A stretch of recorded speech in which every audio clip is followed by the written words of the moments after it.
नमस्कार, स्वागत है आपका संसद टीवी पर। मैं हूं मनोज वर्मा और आप देख रहे हैं हमारा खास कार्यक्रम मुद्दा आपका। आज हम बात करेंगे आर्थिक सर्वेक्षण की, बजट सत्र के मौके पर प्रधानमंत्री नरेंद्र मोदी के संदेश की। आर्थिक सर्वेक्षण पर बात इसलिए क्योंकि केंद्रीय वित्त मंत्री निर्मला सीतारमण ने वित्त वर्ष 2025-26 की आर्थिक सर्वेक्षण रिपोर्ट गुरुवार को संसद में पेश की। आर्थिक सर्वेक्षण पूरे वित्त वर्ष में भारतीय अर्थव्यवस्था की गतिविधियों पर केंद्रित एक गहन अध्ययन पर आधारित रिपोर्ट होता है। वित्त वर्ष 2025-26 के आर्थिक सर्वेक्षण में भारत की अर्थव्यवस्था को स्वदेशी से आगे बढ़कर रणनीतिक अनिवार्यता की ओर ले जाने की रूपरेखा को दर्शाता है। साथ ही वैश्विक अनिश्चितताओं के बीच भारतीय अर्थव्यवस्था के लचीलेपन को दर्शाता है। इस बीच बजट सत्र के मौके पर प्रधानमंत्री नरेंद्र मोदी ने संसद भवन परिसर में मीडिया से बात करते हुए विकसित भारत के लक्ष्य को ध्यान में रखते हुए बजट सत्र को महत्वपूर्ण बताया है। प्रधानमंत्री नरेंद्र मोदी ने कहा कि आज समय व्यवधान का नहीं है, आज समय समाधान का है। इसलिए मुद्दा आपका में आज हम बात प्रधानमंत्री नरेंद्र मोदी के संदेश की करेंगे और बात आर्थिक सर्वेक्षण की। चर्चा करने के लिए खास मेहमान मेरे साथ जुड़े हुए हैं। लोकसभा सांसद बलभद्र मांझी जी इस समय स्टूडियो में हमारे साथ हैं। बलभद्र मांझी जी, आपका बहुत बहुत स्वागत है संसद टीवी पर। साथ ही हम बात करेंगे वरिष्ठ पत्रकार शिशिर सिन्हा जी से। शिशिर जी, बहुत बहुत स्वागत है संसद टीवी पर। और लखनऊ विश्वविद्यालय के अर्थशास्त्र विभाग के प्रोफेसर मनोज कुमार अग्रवाल जी हमारे साथ जुड़े हुए हैं। मनोज जी, बहुत बहुत स्वागत है संसद टीवी पर। इस मुद्दे पर चर्चा करें और आर्थिक सर्वेक्षण के विभिन्न पहलुओं को हम समझें। आइए सुनते हैं प्रधानमंत्री नरेंद्र मोदी जी ने बजट सत्र के मौके पर अपने संदेश में क्या कहा। 21वीं सदी का एक चौथाई हिस्सा बीत चुका है। ये दूसरे चौथाई का प्रारंभ हो रहा है। और 2047 विकसित भारत के लक्ष्य को प्राप्त करने के लिए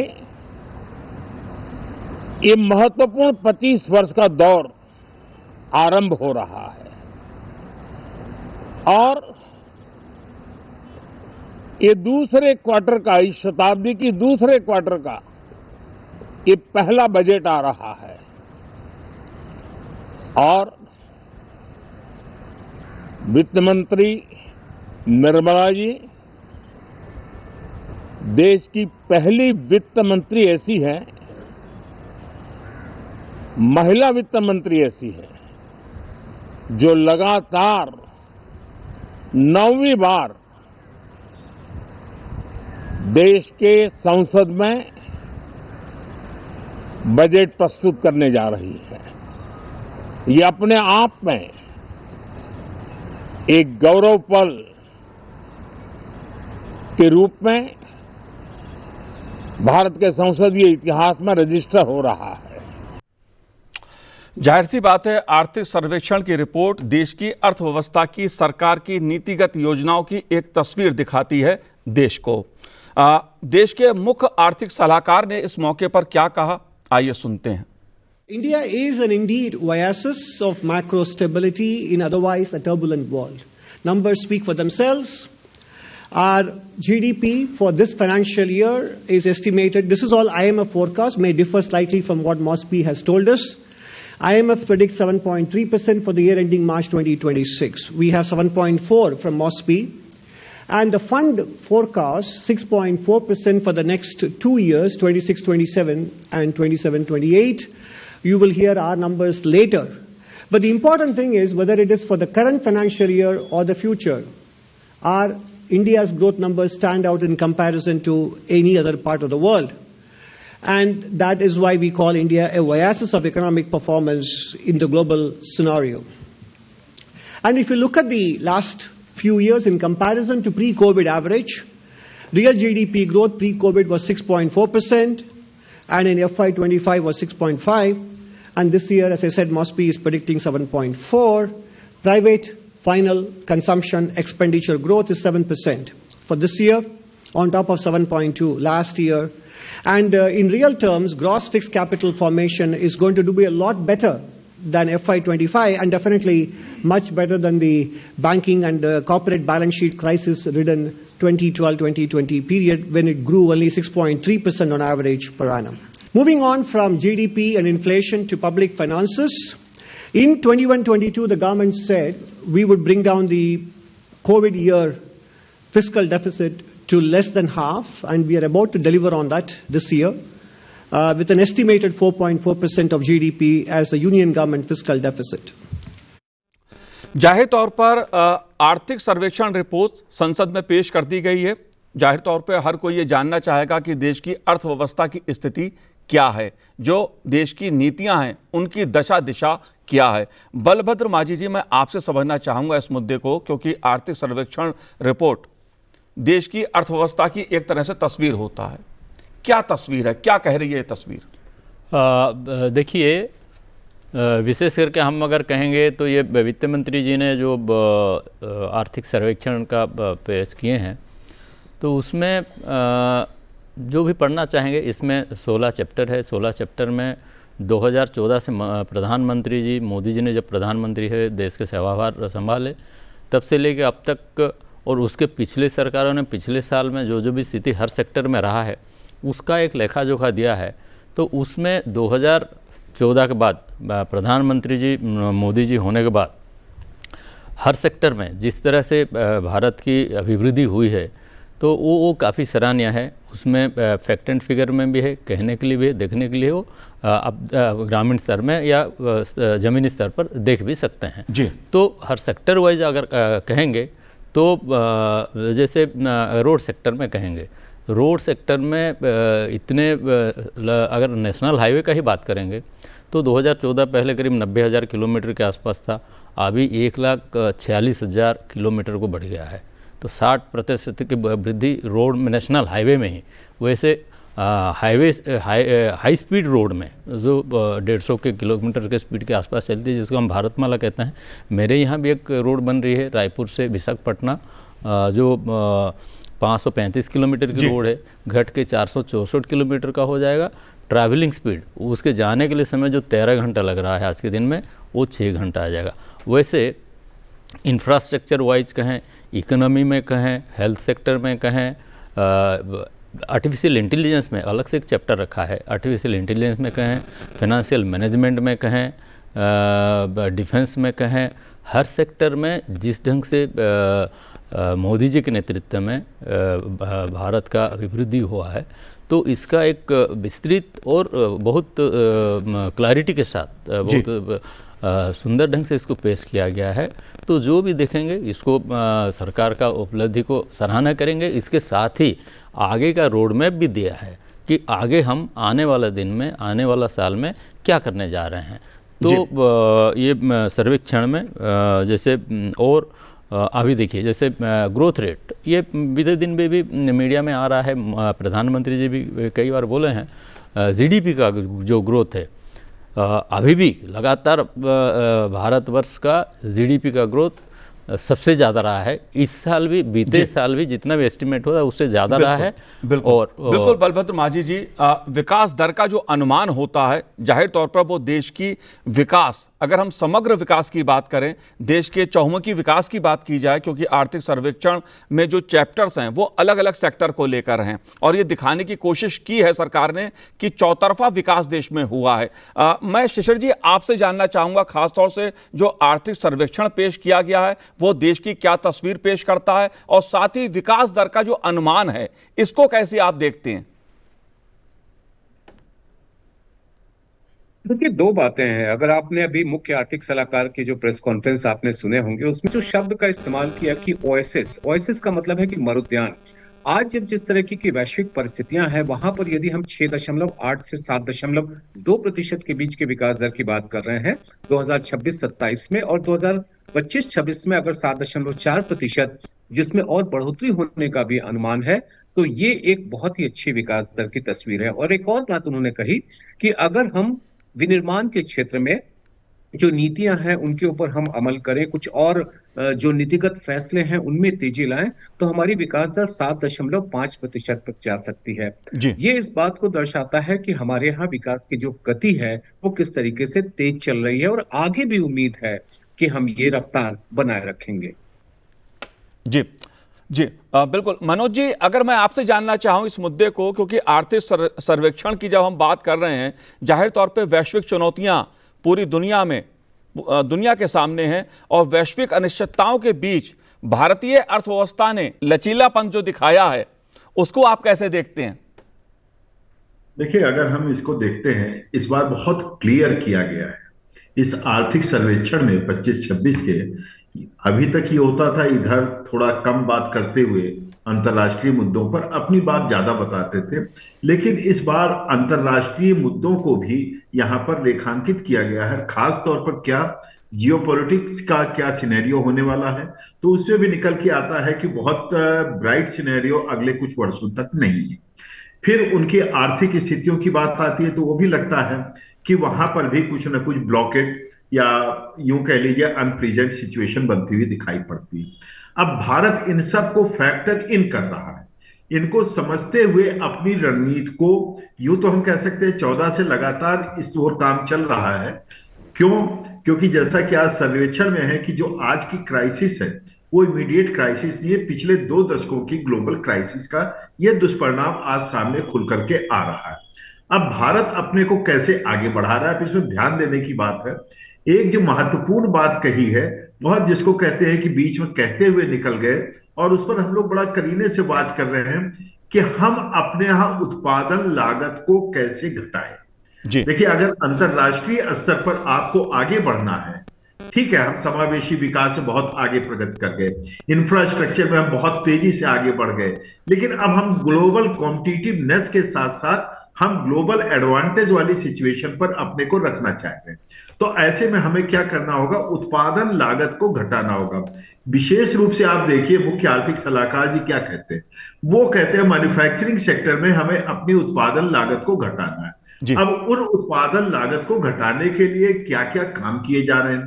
पहला आप देखिए तो इसमें क्या किया गया है कि टैक्स रिफॉर्म मेजर किए गए हैं, जिससे कि उनका उत्पादन लागत घटता है और ग्लोबल एडवांटेज की सिचुएशन आता है।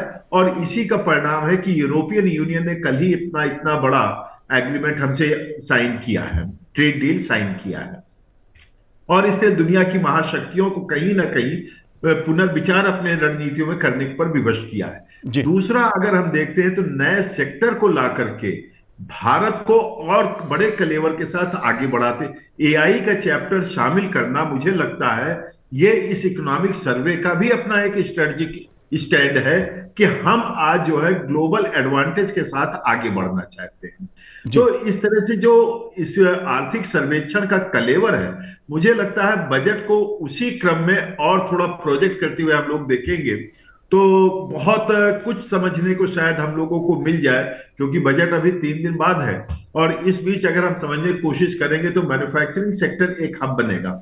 दूसरा, हम क्या करना चाहते हैं कि हम अपने नए टेक्नोलॉजी के माध्यम से नए जो सेक्टर्स इमर्ज करने हैं, एआई तो है ही है, उसके अलावा अगर 2014 के बजट से अब तक ये 13वां बजट है मोदी सरकार का, निर्मला सीतारमण जी का 9वां बजट है जैसा कि प्रधानमंत्री जी कहते हैं, तो आप पाएंगे कि हर बजट में 2-3 बड़े क्षेत्र ऐसे जो है सृजित किए जाते हैं, पोषित किए जाते हैं, जो अर्थव्यवस्था को सामान्य गति से जो बढ़ता है उससे आगे ले जाते हैं। और यहीं पर जो पश्चिमी इंस्टीट्यूशन से, चाहे आईएमएफ हो, चाहे वर्ल्ड बैंक हो, चाहे और रेटिंग एजेंसीज हो, वो हमको समझने में चूक कर जाते हैं। और यही कारण उनको साल में 3 रिवीजन बिल्कुल, जो भारतीय अर्थव्यवस्था का लचीलापन है वही दरअसल भारत की अर्थव्यवस्था की शक्ति बन रहा है। बलभद्र माझी जी, अगर मैं बात करूं आर्थिक सर्वेक्षण की, जिसमें जो लचीलापन की बात कही गई है, जो दर्शाया गया है, उसका कहीं ना कहीं आप देख रहे हैं कि वैश्विक चुनौतियों के बीच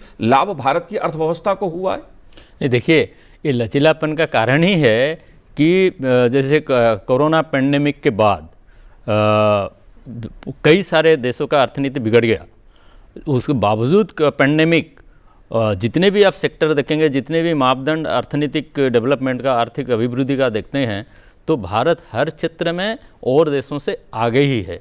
उसका मेन कारण है कि हमारा लचीलापन का व्यवस्था कि ठीक है, फ्लेक्सिबिलिटी होनी चाहिए। हम लोग हर किसी से, हर देश से, हर सेक्टर से कोई रिजिड नहीं कि हम इससे ही बात करना है, उससे ही बिजनेस करना है, या इस सेक्टर को ही देखना है, उस सेक्टर को देखना है। हर सेक्टर में मोदी जी ने इतना फ्लेक्सिबिलिटी लाया है, तो उसी का परिणाम है कि आज FTA संभव हो पाया, जो बीते 20 साल से चल रहा था, बातचीत चल रहा था, और इतने बारीकी से, इतने साइलेंटली इसका काम किए कि जैसे आपके मीडिया के थ्रू से ही आखिरी दिन तक FTA साइन होने के पहले भी ये बात चल रहा था कि ये तो बातचीत कुछ हो सकता है फाइनल हो जाएगा, हो सकता है एग्रीमेंट साइन ना हो, एग्रीमेंट होने में और हो सकता है 6-7 महीना लगे, पर अब देखें उसी दिन ही एग्रीमेंट सारे साइन हो गए।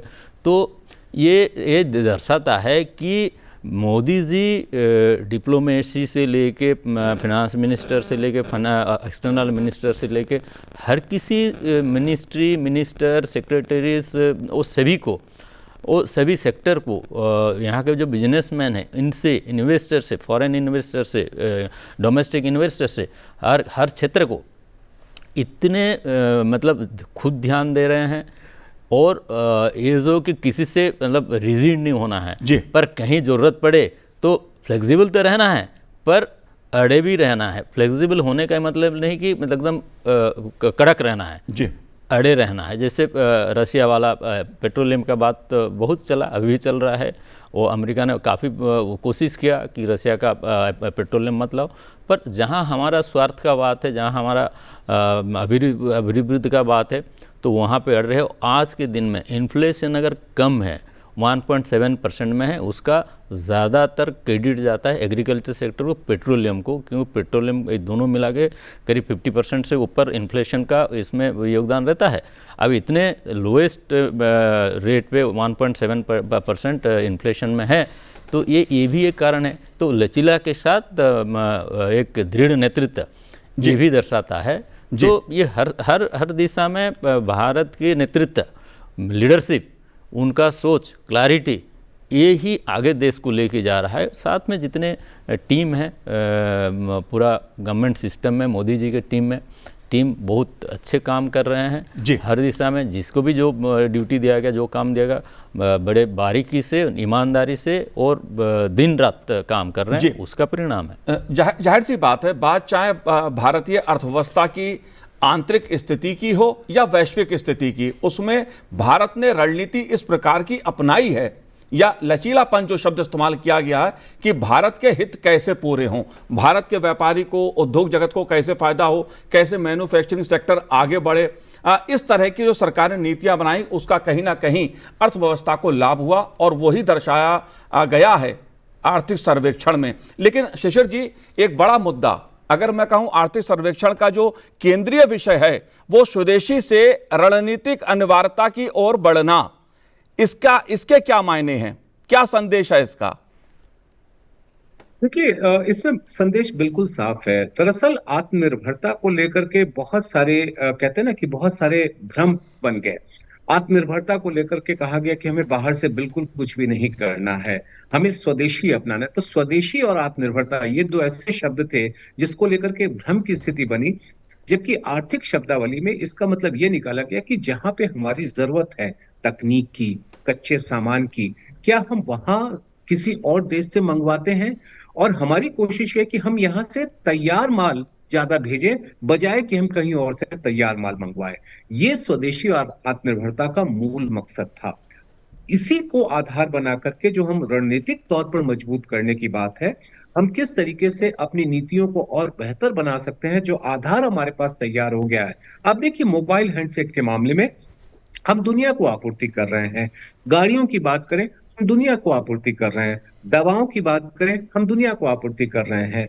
वहां पर घरेलू बाजार में जो उपलब्धता है वो तो सुनिश्चित कर रहे हैं, विश्व के बाजार की भी जो जरूरतें हैं उसको भी पूरी कर रहे हैं।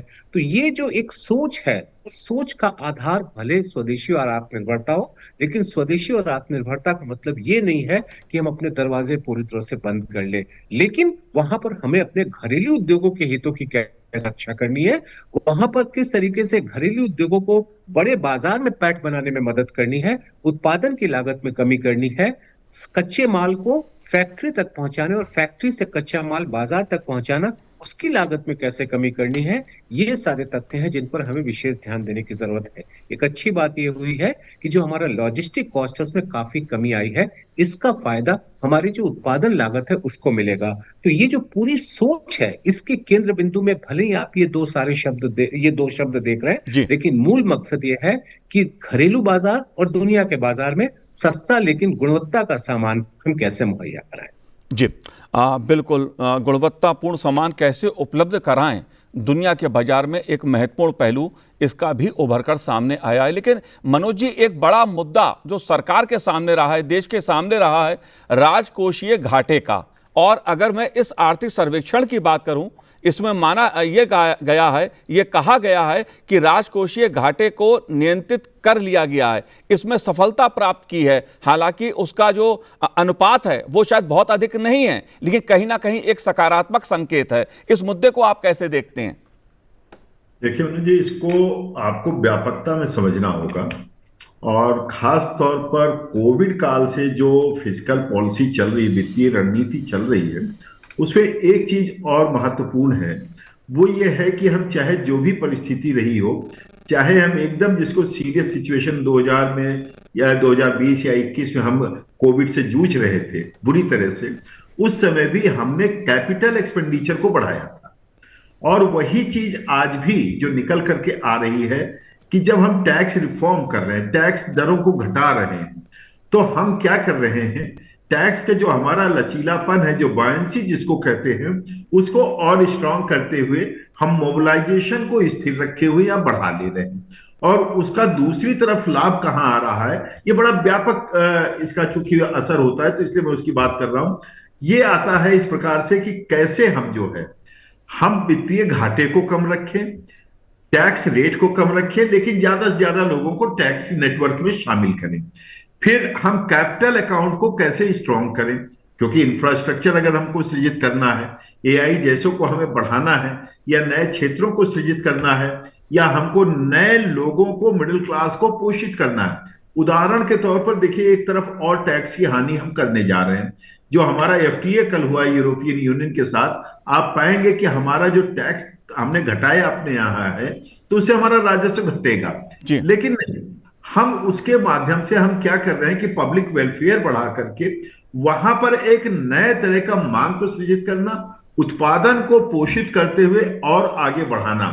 तो ये जो व्यापकता में नेटवर्किंग है, या कह लीजिए कि एक दूसरे को सहयोग करते हुए दिखाई पड़ते हैं, तो ये अगर देखते हैं कि हम उसको कंट्रोल भी कर रहे हैं ओवरऑल, क्योंकि सामान्य तौर को लगता है कि हमने फिजिकल डेफिसिट को कम कर लिया, राजस्व घाटे नहीं, वित्तीय घाटे को हमने कम कर लिया।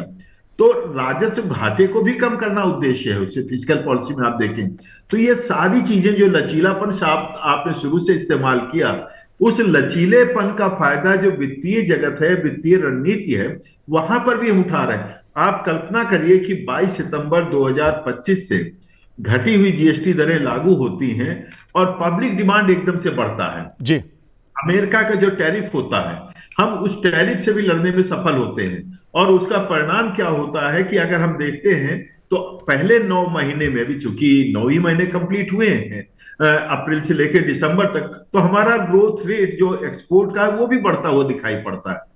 तो ये जो सारी रणनीति है सब एक दूसरे से व्यापक रूप से जुड़ी हुई है।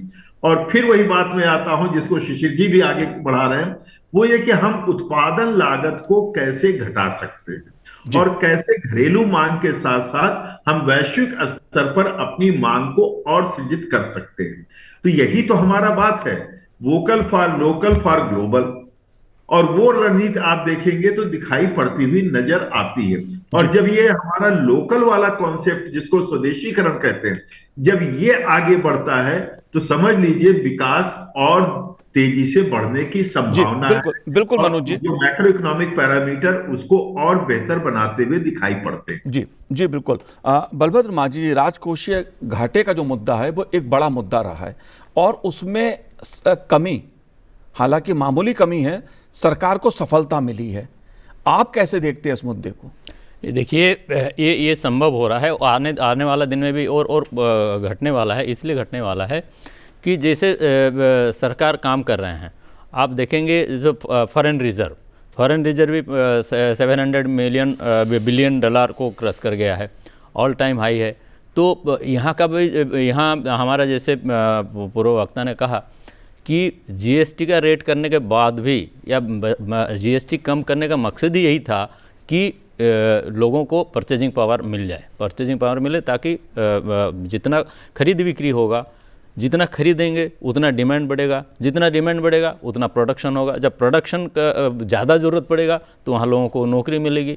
जब नौकरी करेंगे, हाई सैलरी मिलेंगे, तो उनका भी वो टैक्स के दायरे में आएंगे। यही कारण हुआ है कि 12 लाख टैक्स लिमिट के करने के बाद भी डायरेक्ट टैक्स देने वाले की संख्या बढ़ गया है। उसके बाद भी अब कॉरपोरेट टैक्स से डायरेक्ट टैक्स, बीते दिन कॉरपोरेट टैक्स ज़्यादा हुआ करता था, अब डायरेक्ट टैक्स से कॉरपोरेट टैक्स से डायरेक्ट टैक्स बढ़ा है, अच्छी तरह बढ़ा है।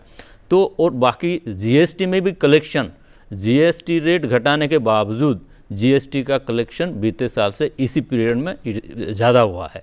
तो ये सब कारण है कि वित्तीय घाटा का सीमा कम हुआ है, इसका अमाउंट कम हुआ है। जी, जाहिर तौर पे राजकोषीय घाटा कम होता है तो देश की अर्थव्यवस्था को फायदा होता है, आम नागरिक को फायदा होता है। लेकिन आर्थिक सर्वेक्षण रिपोर्ट में शिशिर जी, शासक राज्य से नागरिक राज सर्वेक्षण में राज्य की क्षमता को बढ़ाने पर जोर दिया गया है, साथ ही उद्यमी राज्य की अवधारणा पेश की गई है।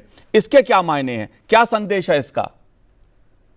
देखिए, सॉफ्टवेयर इंडस्ट्री का यहाँ पे उदाहरण दिया गया कि किस तरीके से सॉफ्टवेयर के इंडस्ट्री को बढ़ाने के लिए एक जो अफसरशाही थी, उस समय की जो व्यवस्था थी, उस व्यवस्था ने किस तरीके से बदलाव किया और आज हम सॉफ्टवेयर के क्षेत्र में कैसे आगे बढ़ गए हैं। तो ये जो एक उद्यमिता की जो मानसिकता है, वो एक व्यक्ति के स्तर के बजाय एक राज्य के स्तर पे आ जाए। राज्य का मतलब यहाँ पे एक व्यवस्था से, एक प्रशासन से है। अगर प्रशासन में उस तरीके की मानसिकता आ जाती है कि जब आप उद्यमिता की तरह सोचने लगते हैं, जब आप ये सोचते हैं कि हम जोखिम लेने की स्थिति में हो, जब हम ये सोचते हैं कि जोखिम लेने के परिणाम भले ही शायद हो सकता है कि कुछ सही नहीं हो, लेकिन फिर भी उम्मीद जगती है, वो स्थिति में उस राज्य के लिए आगे बढ़ना, यानी कि उस व्यवस्था के लिए आगे बढ़ना संभव हो पाता है। यहाँ पर ये मुद्दा इसी बात को उठाया गया है कि उस मानस को कैसे बदला जाए। क्योंकि जब आज हम बात करते हैं कि हमें विनिर्माण को बढ़ावा देना है, जब हम बात करते हैं कि हमें औद्योगिक जो प्रगति है उसको और तेज रफ्तार देना है, जब हम ये बात करते हैं कि विकास की रफ्तार को तेज करना हो, ये तभी संभव होगा जब सरकारी मानसिकता और सरकारी अधिकारियों की मानसिकता में भी बदलाव हो। इकोनॉमिक सर्वे ने इसी बात पर खास जोर दिया। जी, जाहिर तौर पे प्रधानमंत्री नरेंद्र मोदी जी ने भारत और यूरोपीय संघ व्यापार समझौते को ऐतिहासिक बताते हुए कहा है कि भारत यूरोपीय यूनियन के बीच मदर ऑफ ऑल डील समझौता हुआ है, जो देश की अर्थव्यवस्था को और वैश्विक स्थिति को एक नई दिशा प्रदान करेगा। बलभद्र मांझी जी, आपने हमसे बात की, बहुत बहुत धन्यवाद, बहुत बहुत शुक्रिया हमसे बात करने के लिए। शिशिर जी, मनोज जी, बहुत बहुत धन्यवाद सनसेट टीवी से बात करने के लिए। तो आज इस कार्यक्रम में इतना ही, मुझे दीजिए आज्ञा, नमस्कार।